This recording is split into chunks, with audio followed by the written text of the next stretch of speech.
Japan, देश सुंदरता का। यहाँ की हर गली, हर कोना एक कहानी कहता है, समुराई का और डर का। ये कहानियां सदियों पुरानी हैं, जो आज भी जीवित है। हर गली में कहानियां छुपी हैं, पुरानी। ये कहानियां हमें हमारे अतीत से जोड़ती हैं। डरावनी एक ऐसी ही कहानी है, कुछ साके ओन्ना की। एक कहानी जो रोंगटे खड़े कर देती है।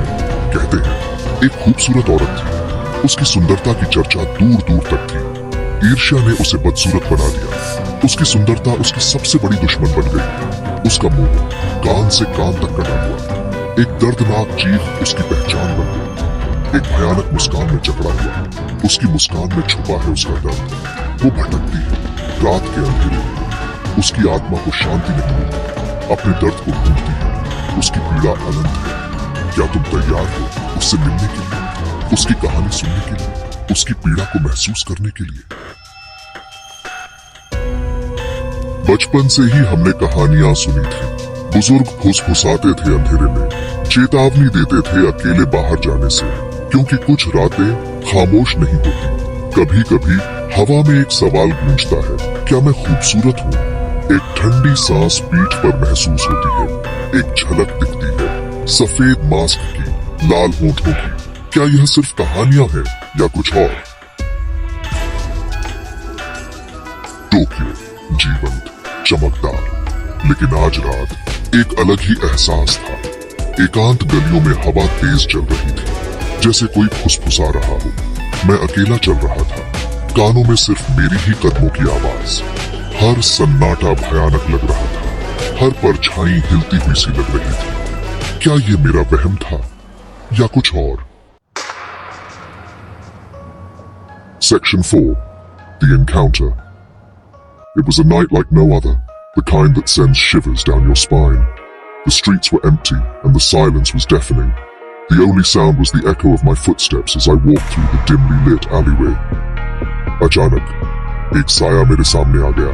एक महिला, लंबा कोट, चेहरे पर एक मास्क। उसकी उपस्थिति ने वातावरण को और भी भयावह बना दिया। उसकी आंखें मास्क के पीछे से चमक रही थीं, जैसे वो मेरी आत्मा को भेद रही हो। मेरा दिल तेज धड़कने लगा। माफ कीजिएगा, उसने कहा। उसकी आवाज में एक अजीब सी मिठास थी, जो मेरे दिल की धड़कन को और भी बढ़ा रही थी। मैं समझ नहीं पा रहा था कि ये सब क्या हो रहा है। उसकी आवाज मीठी थी, धोखे से भरी हुई। उसकी मुस्कान में एक अजीब सी रहस्यमयता थी, जो मुझे और भी असहज कर रही थी। उसकी हरकतें और उसकी बातें सब कुछ जैसे किसी बुरे सपने का हिस्सा थी। क्या आप मेरी मदद कर सकते हैं? उसने पूछा। उसकी आंखों में एक अजीब सी बेबसी थी, जो मुझे उलझन में डाल रही थी। मैं समझ नहीं पा रहा था कि क्या करूं। क्या ये सब सच है या कोई भ्रम? मैं चाहता था कि मैं भाग जाऊं, लेकिन मेरे पैर जैसे जमे हुए थे। मैं हिल भी नहीं पा रहा था। मेरे दिमाग में सिर्फ एक ही ख्याल था, भागो। लेकिन मेरा शरीर मेरी बात नहीं मान रहा था, लेकिन मेरे पैर जैसे जमे हुए थे। डर ने मुझे चक्कर डाल लिया था। मैं पूरी तरह से जद्दोजहद हो गया था, जैसे किसी ने मुझे जादू से बांध दिया। मेरी सांसें तेज हो रही थी और मेरी आंखों के सामने अंधेरा छा रहा था। डर ने मुझे चक्कर डाल लिया था। मैं कुछ भी सोचने और समझने की स्थिति में नहीं था। मेरे चारों ओर का माहौल और भी डरावना हो गया था। मैं बस वहां खड़ा था, पूरी तरह से असहाय और भयभीत। भाग 5। डर से जमे हुए। रात अजीब तरह से शांत थी, वो खामोशी जो आपकी त्वचा को सिहरन देती है। चांद की रोशनी घने कोहरे के बीच से मुश्किल से गुजर रही थी। जमीन पर भूतिया परछाइयां डाल रही थी। मेरे हर कदम की आवाज खालीपन में गूंज रही थी, मेरे बढ़ते डर को और बढ़ा रही थी। वो और पास आ गई। उसने अपना मास्क हटाया। मेरी सांसें रुक गई। उसकी आंखें ठंडी और बेरहम मेरी आंखों में घूर रही थी। मुझे अपने सीने में दिल की धड़कन महसूस हो रही थी, हर धड़कन पहले से ज्यादा तेज। मास्क जमीन पर एक नरम आवाज के साथ गिर गया। एक चेहरा प्रकट हुआ जो दोनों ही आकर्षक और भयावह था। उसका मुंह कान से कान तक कटा हुआ, घाव ताजा था, किनारे खुरदरे और कच्चे। खून उसके चेहरे पर बह रहा था, धुंधली रोशनी में चमक रहा था। यह एक ऐसा दृश्य था जो सालों तक मेरे बुरे सपनों में रहेगा। एक भयानक मुस्कान में बदला हुआ। उसके होंठ एक डरावनी मुस्कान में मुड़ गए, वो मुस्कान जो मेरी रीढ़ में सिहरन भेज रही थी। ये एक ऐसी मुस्कान थी जो दर्द और पीड़ा का वादा करती थी। एक मुस्कान जो अनकही भयावहताओं की बात करती थी। क्या मैं खूबसूरत हूँ? उसने पूछा। उसकी आवाज एक फुसफुसाहट थी, मुश्किल से सुनाई दे रही थी। फिर भी उसने खामोशी को चीर दिया जैसे एक चाकू। उसकी आंखें मेरी आंखों में घूर रही थी, जवाब की मांग कर रही थी। मुझे उसके सवाल का वजन महसूस हो रहा था, मुझे दबा रहा था। उसकी आवाज अब एक ठंडी सरसराहट थी, जैसे बर्फ की चाल। उसकी सांसें ठंडी रात की हवा में दिखाई दे रही थी, हर सांस एक बर्फीला बादल। ऐसा लग रहा था जैसे हमारे चारों ओर की हवा बर्फ में बदल गई हो, मुझे जगह पर जमा रही हो। मैं जानता था कि जवाब देना खत्म। मुझे पता था कि जो भी जवाब मैं दूंगा वह मेरी किस्मत को सील कर सकता है।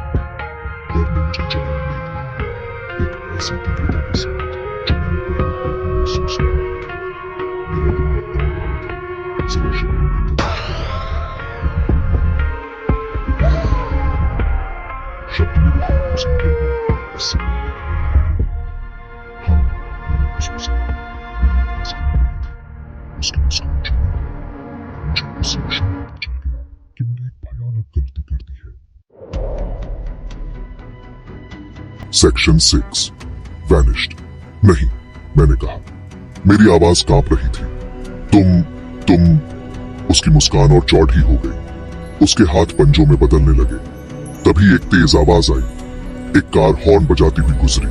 जब मैंने वापस देखा तो वो गायब थी, जैसे वो कभी थी ही नहीं। सब कुछ एक सपना सा लग रहा था।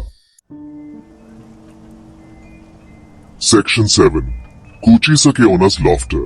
मैं वहां खड़ी ढा रहा, ठंडे पसीने से तरबतर। दूर से मुझे एक हंसी सुनाई दी, ठंडी, खोखली और बहुत ही बुरी। कुछ साके ओना, वो आजाद थी, किसी और को ढूंढने के लिए, अपने सवाल के लिए और अपने बदले के लिए। आज रात मैंने सीखा कि कुछ कहानियां सच होती हैं,